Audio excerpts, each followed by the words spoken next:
welcome to Car Dealer Therapy this week, and we thought it's not really therapy this week, it's just a laugh, because we've been talking about some of the weirdest cars that especially you've ever sold. Some of these I've taken in part exchange in the past, but it's mostly the ones that you can remember as the standout oddballs. But we've been talking about it and looking through my phone, bloody hell, I have sold some weird cars. Weird you shit. know, and we're going to go in like the sub 5k as well, aren't we? So yeah, we wanted it to be in that sub $5,000 category, because to be fair, that's where a lot of these end up turning up in it, is in that sort of when we look price back range. at the ones that we've sold, when I look back, my God, we sold some right shite. Don't get me wrong, they weren't like shite cars, but they just looked shite. Looked shite, probably drove shite, shit engines, that sort of like. There's a reason that they're oddball, and it's because not that many people bought them in the first place. But they almost end up having like a little bit of a cult following. Well, this is the beauty of it, because they are oddball and there wasn't that many of them, supply, demand, they all sold quite quick. Yeah, most of them did. Literally people out there watching and waiting for them, aren't they? Yeah, definitely. For the right mileage and it's the right price and it's sub $5,000. You've got a winner. Yeah, definitely. So it's kind of, what we're doing in this is kind of that lesson in don't dismiss a car. If it looks ridiculous. If it looks good, or it looks ridiculous, or even if you've never seen one before, because the likelihood is that the rarer it is, the more chance there is that there's maybe 2 or 3 people out there who know who it is, who want it. Definitely. And that's what you've got to think. Definitely. I think the first one, we're going to get progressively weirder as we do these. There's some in here that I'm looking forward to digging into, and obviously you've got some stories about some of these as well. First one we're going to look at is the Subaru Legacy Outback. Yeah, so that, I've only had that in part exchange, I haven't bought it, but that's one of them cars, as soon as you advertise it, the phone just melts. Yeah, rings off the hook. You know, everyone, and you look at it, I mean, I had one with like 200,000 miles on the clock, and I thought, this is like a bag of shit, this. I thought I'd give 300 quid for it. I had quite a bit of MOT left on it and stuck it on it like, I don't know, it was like 1,200 quid. Yeah. And the phone someone from Scotland came for it, you know. Well, a lot of them, was it 4-wheel drive, the one that you had? Yeah, 4-wheel drive. A lot of them get coveted by people. Again, if they're coming from Scotland, probably live somewhere quite out of the way. They need 4-wheel drive in the winter, but for the rest of the year, cheap runner, it's just a cheap runner. It's going to get them in the snow and all that sort of stuff. Yeah. So it's kind of an ideal. There's a market out there for them. I mean, I think it's mostly going to be like we've got the Wikipedia pages up for each of these as we go through, and the 3rd generation ones, like 2003 onwards, because I don't think they make them anymore. At least they don't sell them here, do they? No. It's kind of what that. I suppose because it's just a jacked up estate car, so it's like your Audi A2 Advance, these that Passat like 4-wheel drive and whatever. Like an Audi A4 all-road. All-road, that's it, not the van. Yeah, the so it's like a really cheap man's version of that. Yeah, effectively. But if anybody gets that in part exchange, or even at the auction, and you can get it cheap, go for it, because you can advertise it. Look,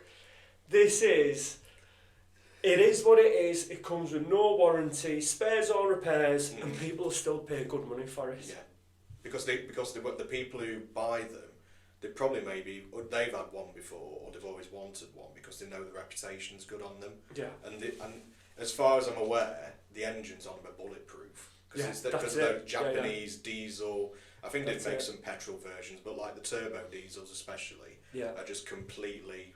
Right, they'll run forever. There was a petrol as well. I'm sure it was automatic as well. So but that sticks in my mind. So that's the Legacy Outback. That's our first one. The next one, I've thrown this one in here because I don't know. Weirdly, I kind of want one of these in my oddball. I've had one of these. Way. Yeah. Rover Streetwise. They flew out. Yeah. So I've got that in a blue, that lovely blue. You know. Like, I can't. I used to know the name of that colour. It's like the blue of our warranty things. So, for anyone who doesn't know the Streetwise, even though I think they're probably infamous now. Oh yeah, absolutely dog shit. You got in there, it was like proper cheap as plastic. Felt like someone had got a wheelie bin, turned it on its side and turned it. Yeah. Because it was when Rover had no money, didn't they? That was the thing. When they stopped making cars, they had absolutely no money.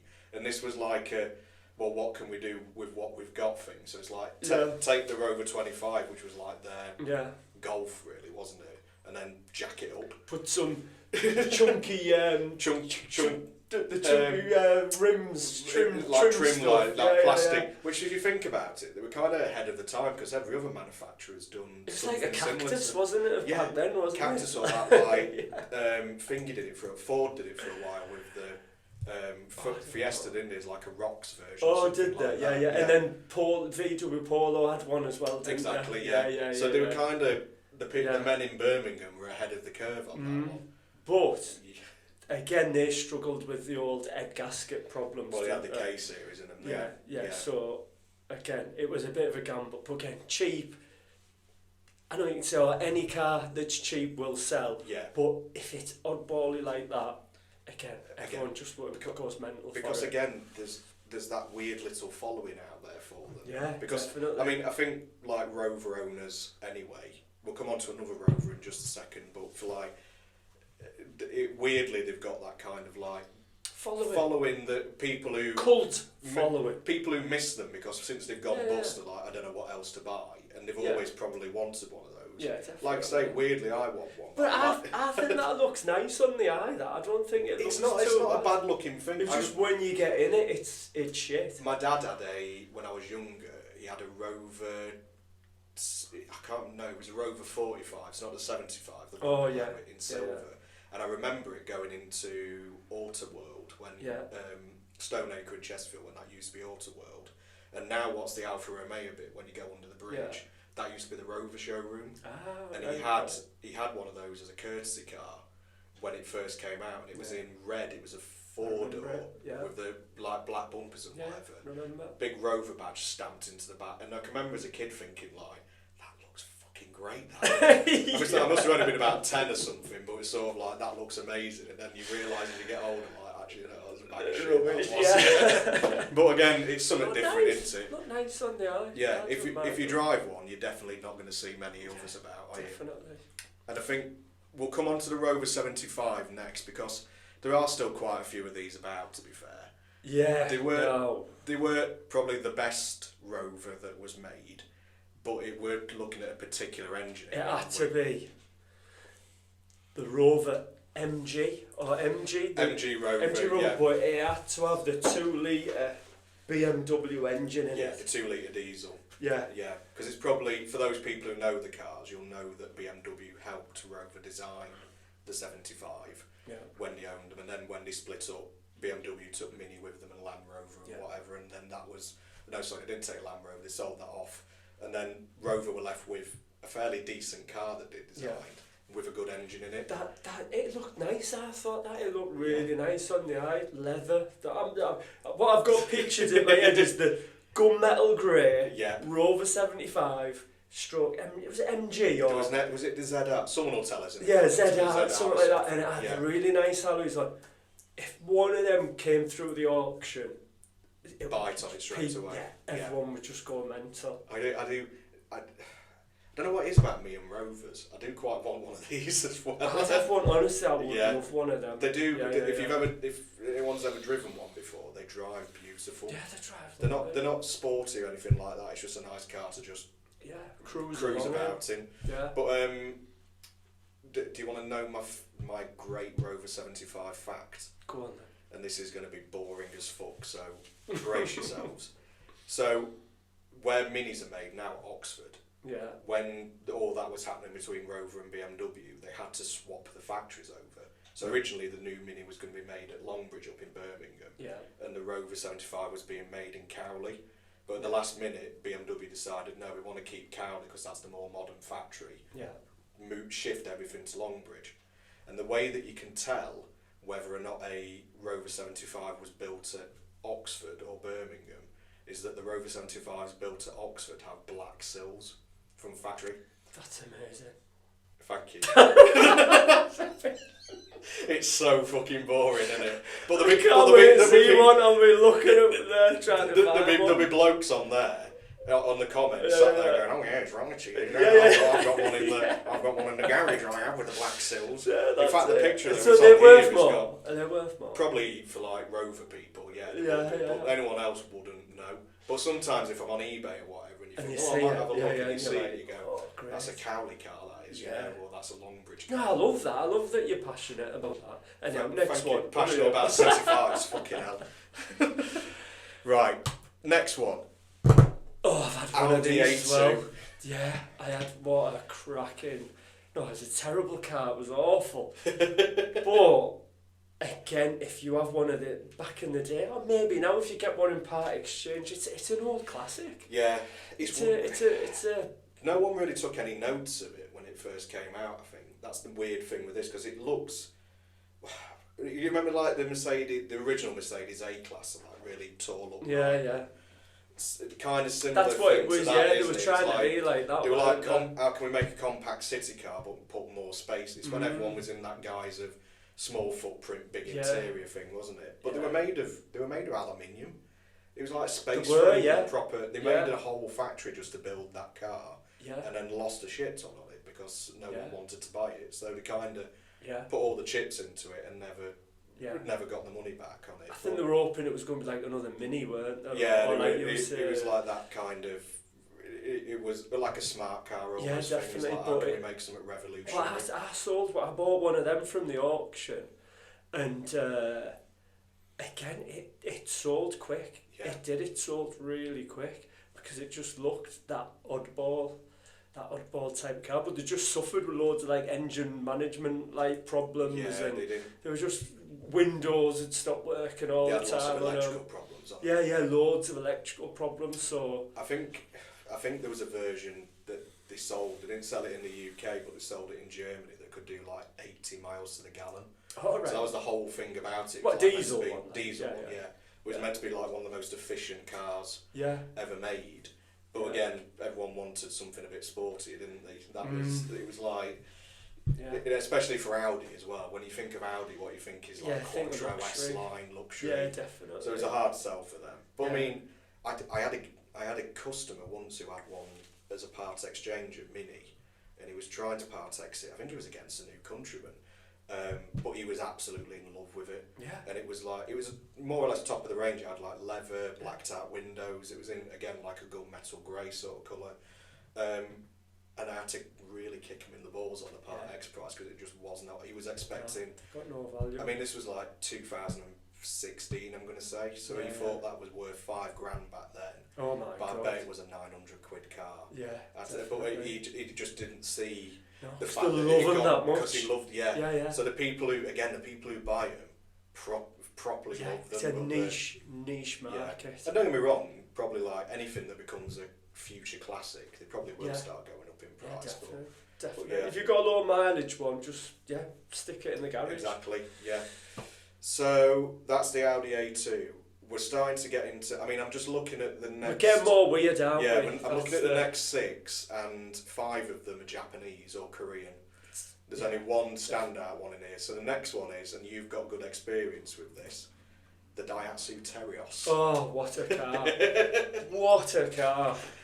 Anyone out there who's had a Daihatsu Terios, lowish mileage, even high mileage, will know that you have one of them. And they fly out. You don't have to. I don't fly out now, but I think they must have. But I had one where a Daihatsu dealer bought it off me for retail. Really? He paid retail money, because he had a customer who was going to pay over the odds for it. I had someone come from Ireland for one. Honestly, it's like they are like just it's a sort of unicorn car. It's the sort of thing you expect to be happening with like prestige Merc AMGs and whatever, not a shitty little Japanese four-wheel drive dodgy thing. Yeah. But they did drive nice. They do drive nice. I've never driven one. I've been in the passenger seat one before. I've never driven one before. I suppose it's a little bit. It's like having a Suzuki Jimny, and they didn't make as many of them. Yeah. So that's probably why there was so much demand for them in second hand. Japanese East Asian 4x4s, don't they? It's like little toy cars, aren't they? Basically, compared to what we probably. And do you know what? When you get in them, they do put a smile on your face when you're driving them. Fair enough. Yeah. It's what a lot of people. Yeah. I love them. Okay, I'm trying to remember. Do you remember on Top Gear they tested one and Jeremy Clarkson did like a fox hunt with it? Oh, did you? You don't remember? No, I didn't see that one. Yeah. So it was like a red Terios, but they'd put a wrap on it to make it look like a fox. Yeah. Because this is when fox hunting had been banned. Oh, so yeah. How can we make sure that the landed gentry can still go out and chase foxes? Yeah. But we'll give them the little Korean hatchback to chase after rather than brilliant. Rather than the are they Korean? I think they're Malaysian or something. I have no idea. But yeah, and then they set the dogs and the horses and everything on him and just chased him through fields. So I mean, for stuff like that, I suppose if someone again lives in a rural place, that's probably why Ireland again.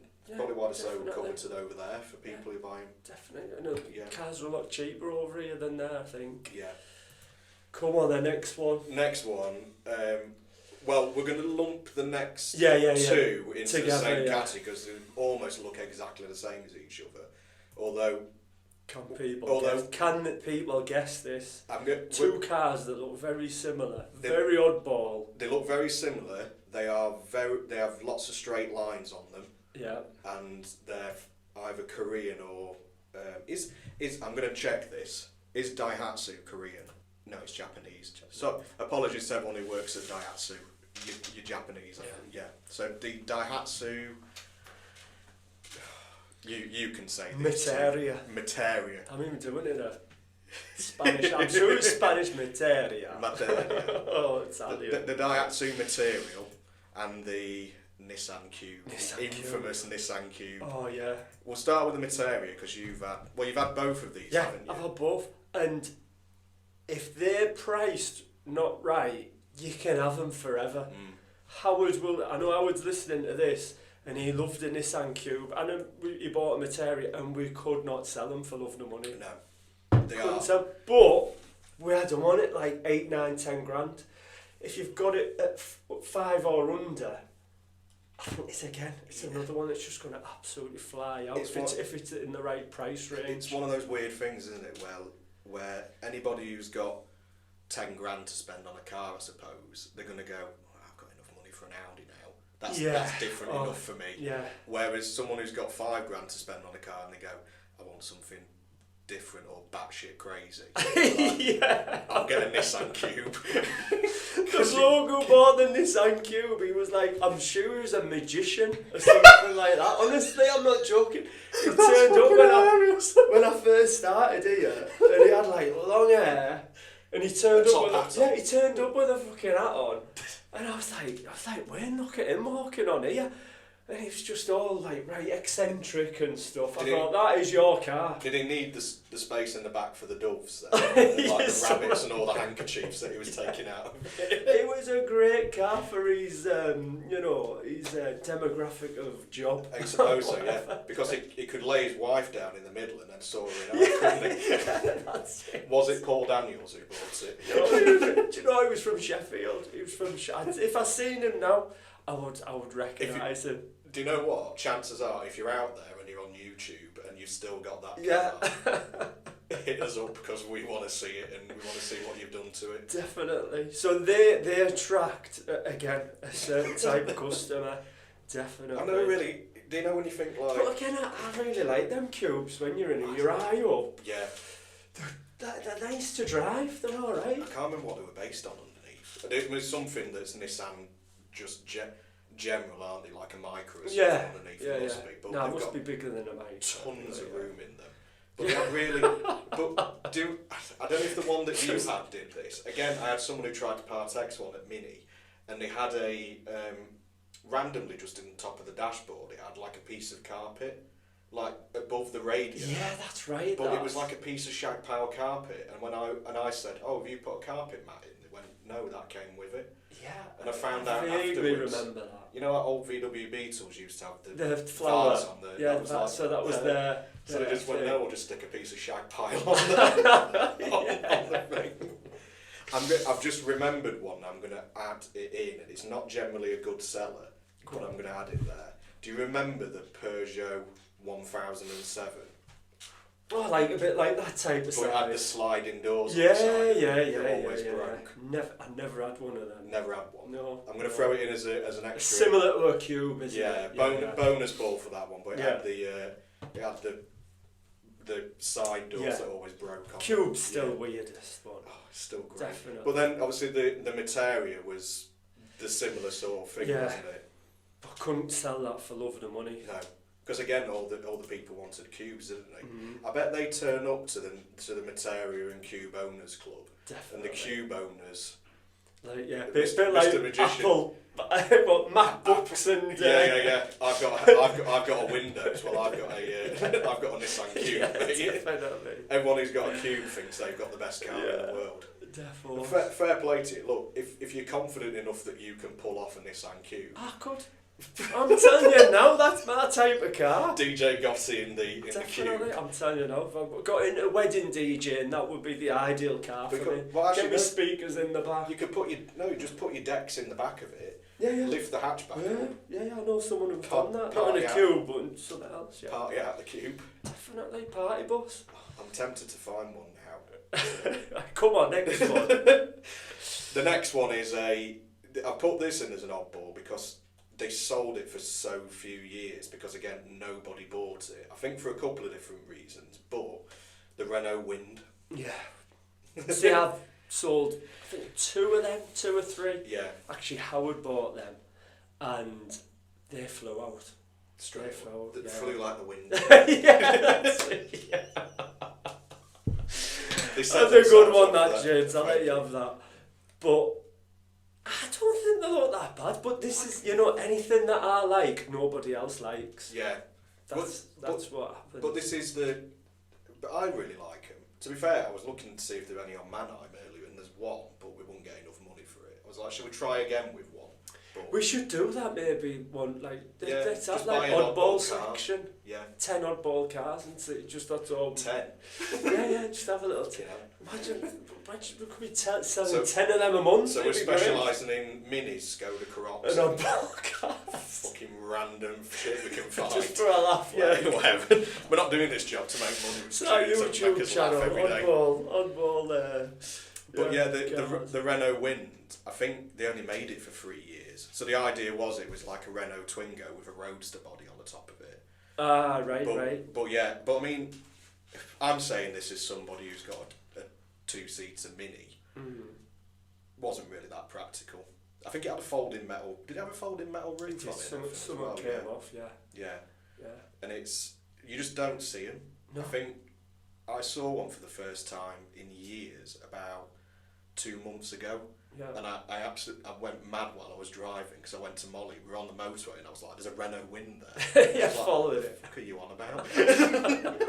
And I tried explaining what it was. Yeah, And it was like I just saw her eyes glazing over and I stopped it. But yeah, it's they used to make some really funky cars. Do you remember that Espas that they made for a while? No, was it the Espas? The you mean the Aventime. Oh God, I can't remember. Do you not remember that one?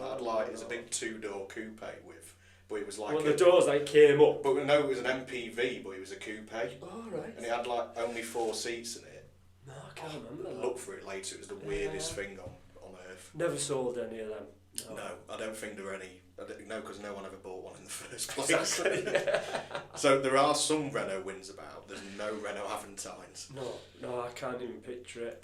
Right, we're getting into. What number are we on here? We're on 9 now. Oh right, we're near the end. Proper weird stuff now. I'm going to let you look at the next 2 taps and I want you to decide what order you're going to do these in. So this is one of my favourite cars that I've ever had the pleasure of taking in part exchange and using as my smoker. I loved it that much. I had it for 2 years, maybe 3. I loved it, and it was a 5003 plate Suzuki Wagon R. What a car. What's a car, the Wagon R? What kind of Wagon R? And if you have everyone will know if they've had a Wagon R and it's under £2,000, you know, your phone will melt. People just go mental for it. A lot of strange people are in. Well, that's maybe why I liked it. Strange people. Again, Gotti in the Wagon R. Yeah. But I took it in Part X and it had like a year's MOT left on it, and I just had my little girl and that, and I could fit her in lovely. It was nice and high. You know, it was great for going to the skip. It was just such a good laugh to drive. Honestly, it was mint. This is the thing that disappoints me these days, because I really like small cars, you know this. Yeah. It's like, when you had stuff like that you could still park in the same parking space as a skip. Another thing is, you can put the seats down, and it is like a little van. Just a box, isn't it, on wheels? In fact, saying that, you reminded me, when my dad was doing his Elvis tribute back in the day, he used to be a singer. He did used to be a singer. I don't know why I laughed at that. I've told you that I know you have, but it's just funny that your dad's an Elvis there. Elvis impersonator. Yeah. Hits him up, John Nolan's tribute to music. I don't think he's on YouTube anywhere. He's a bit earlier than that time. Yeah. There wasn't much call for Elvis tributes in 1938. Sorry, Dad. But his sound man, Merv. Again, this is just getting weird in this story. Merv Ward. He had a Wagon R.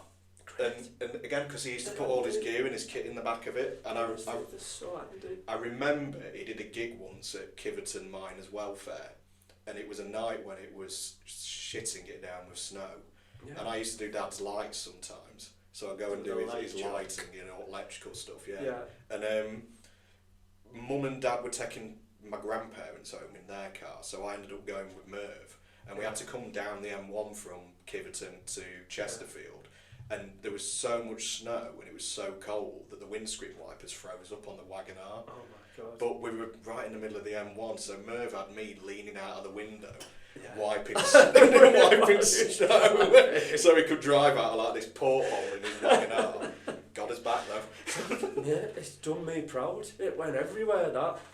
Went absolutely everywhere. My kids used to call it Postman Pack Car. It was bright red though, wasn't it? I'll put a picture up on screen now. Postman Pack Car, loved it.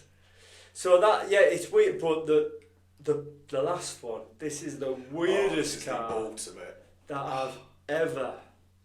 I mean, I took it in part exchange, and when I looked at it, and I was like, I got really excited. Honestly, really did. To be fair though, you know, if one pulled up today and you weren't here, I'd buy one. Would you? Yeah, straight away. So, I wouldn't. I fucking wouldn't after I had this many years. I wouldn't have to explain myself after I've done it, but you'll sit there and go, yeah, I can understand. Yeah, I can see it, because I felt exactly the same. So this bloke come to buy a Suzuki Swift, and he's like, look, I've got this car at Part X. Sorry, he said, I've just seen it on screen. Yeah, you might not be able to give me a valuation. And I was like, well, what's it called? It's called a Mitsuoka. A Mitsuoka. I'm like, what the fucking hell is this?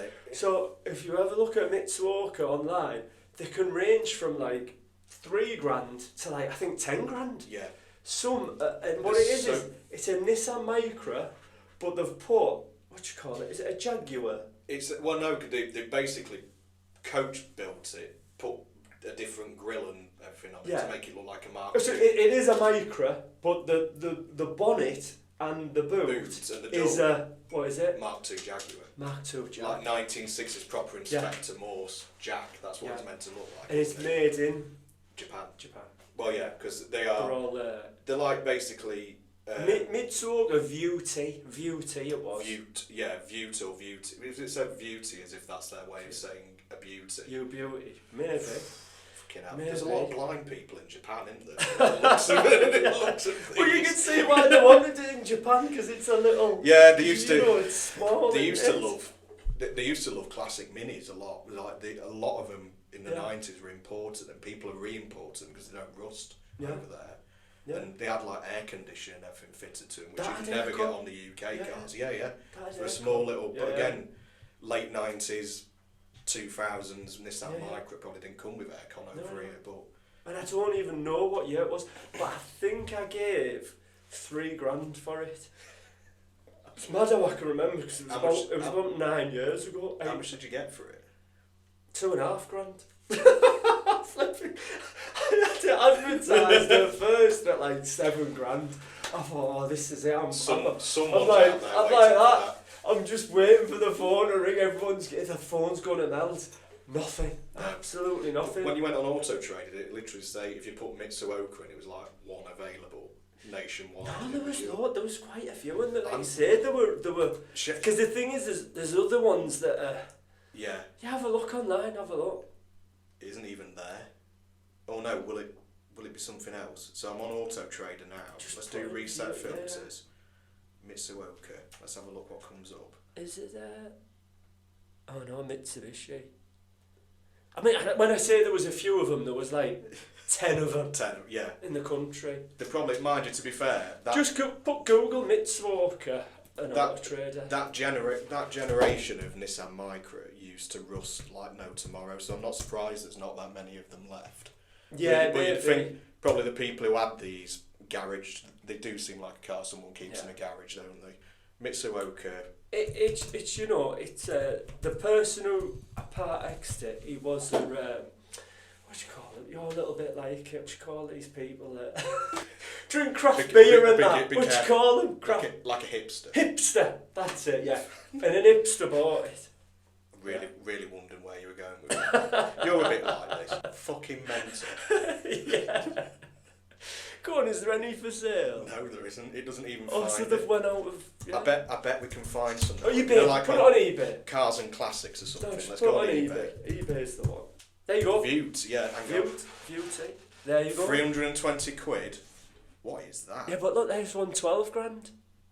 Saying that, but it's not a... It's a Lincoln or something. Spares or repairs. That one's in Lincoln. No, it's not a Lincoln, it's in Lincoln. All right. This is how much I know about cars. I know fuck all about cars. It's a bit so you'll have to put a picture up of that though, so people know. So just put this up on the screen. I'll put a screen view of this, but there's 4 for sale at the moment. Yeah, look, 12 grand, 9 grand. I know it's not the same model. I think that's the car that was on one of the Grand Tour specials recently. Yeah. But that one's they're just. But that floats anyone's boat. That was the weirdest car I ever saw. Spares or repairs. Look at that. It looks like something that's parked on. It's a Micra. It looks like a Micra. It looks like something that's parked on a building site in Delhi. Definitely, yeah, definitely. But and I remember driving about in it, like with the kids, thinking we were great, and we just probably looked ridiculous in it. I bet they thanked you. Yeah. And they were young at the time. No, I didn't notice. But it's really weird though, because I'll put some of these pictures on the thing. If you look at how much metal they've added at the front of the bonnet compared to where a normal Nissan Micra it must have been really heavy, mustn't it? Yeah, I bet if you looked emissions underneath, on it being terrible. Oh, it's so weird. Unless it was like, it was all metal, wasn't it? It wasn't like fiberglass or anything. No, it was metal. My God, they are so weird. Yeah. I kind of want one now. Shall we buy that one for 320 quid and just have it for... No, I'm not doing that ever again. We can put it next to the Mini in the showroom. But you get fed up looking at a car. I'm fed up at looking at that, I don't know, Golf. Yeah. You can still look at it, but when you've got one of them and it's been hanging around for nearly a year... It's in your eye forever. Like, God, you just end up hating it. I bet every single person who walked on the pitch as well went, what's that? I had to explain it. There was like a little valet bay and I hid it in the valet bay. Like I put parked cars in front like of it. That.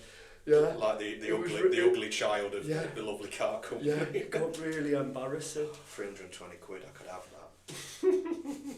I don't know what I'd do with it. You're thinking about it, aren't you? No, I'm not. Don't make me consider it too much because it will be an absolute bag of shit. But then again, I suppose parts are quite easy for it because it's just a Micra. It's a Micra, yeah. So that's it. That is the ultimate. If anybody else wants to tell us what's your weirdest car that you've, I don't know, took in part X. I think it'd be really funny if you get in touch with us with your weird cars. If you've got any pictures of them, great, and email us some stories across that you've got, and we can just read these stories out. I think that'd be brilliant for an episode because there'll be ones. The thing is, they stick in your mind so much. Yeah. You know, you think of all the Focuses we've sold or Golfs or whatever, you can't remember them. No. But it's so weird talking to Wayne, straight away, he was like, remember that cube? Yeah. Remember that? He didn't say Mitsuoka, he said that little micro Jag. A Jaguar. And it was all the same ones that I was thinking of in my head. Yeah, right. Right, nice one. Great, that's been great fun this week. Yeah, any stories you've got, let us know. And yeah, we'll see you next time. Thanks very much. Thank you.